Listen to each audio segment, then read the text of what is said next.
कुरान पाक ने कहा यहूदियों पे अल्लाह ने जिल्लत मुसल्लत कर दी है, ये जलील है, इनका कोई देश नहीं। ये जहां इन्होंने कब्जा किया हुआ ना फलस्तीन में, ये कब्जे की जगह है और एक मुट्ठी भर मुल्क है, शायद 60-70 लाख आबादी हो इसराइल की। अगर अमेरिका इसकी मदद ना करे तो इसराइल कायम नहीं रह सकता। और इसके गिर्द 12-14 इस्लामी मुल्क हैं। बैतुल मुकद्दस मस्जिद अक्सा मामूली जगह नहीं। हुजूर ने फरमाया 3 सफर करो तो समझना हम इबादत कर रहे हैं। कौन कौन से? फरमाया अगर बैतुल्लाह जाओ तो इबादत समझ के जाना, मस्जिद नबी की तरफ जाओ तो इबादत है, और मस्जिद अक्सा की तरफ जाओ तो ये भी इबादत है। और फरमाया मस्जिद अक्सा में जिसने एक नमाज पढ़ी उसे 25,000 नमाजों का सवाब मिलेगा।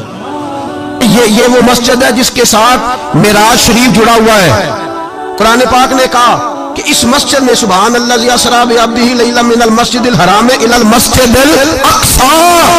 मुसलमानों, कुरान कहता है कि तुम्हारे मिराज की शान रसूल पाक की मस्जिद अक्सा से जुड़ी है।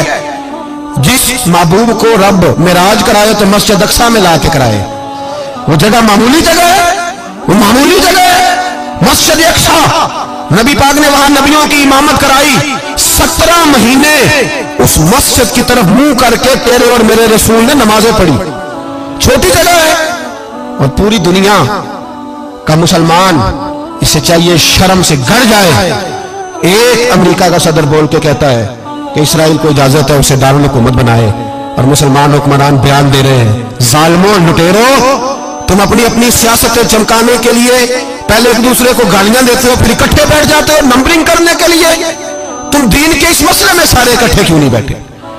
सारे पाकिस्तान के सियासतदानों को, उलमा और मशाइख को चाहिए था एक पेज पे इकट्ठे होते, इकट्ठे बैठ के एक बयान ही दे देते, एक बात ही कर देते। फिर मेरा सलूट है तुर्की के सदर को, फिर मेरा सलूट है तुर्की के सदर को। अजीब बात है ना कि उसके पास एटमी ताकत आपसे कमजोर है, आपकी तगड़ी है। उसके पास जो फौजी ताकतें हैं वो अपनी जगह पर आपकी फौजी ताकतों का लोहा मानती है दुनिया। लेकिन फिर मुझे कहने दो ना, मैदान में बंदा एटमी ताकत से नहीं लड़ता, ईमान की कुव्वत से लड़ता है।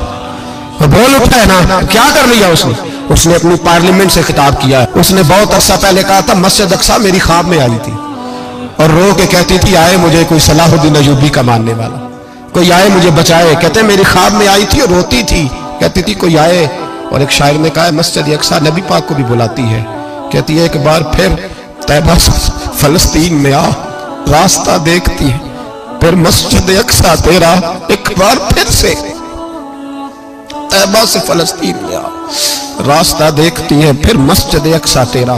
कोई बोला नहीं इतना मुकद्दस मकाम, छोटे छोटे बयान, कहीं इकट्ठे हो जाओ, पेश कोई कर रहा हूं। बड़ी जल्दी इस अमेरिका को लोग टूटता हुआ देखेंगे, इससे बिखरता हुआ देखेंगे, इससे लरसता हुआ देखेंगे, इसलिए कि मुकाबले रब रसूल से इतने आसान नहीं।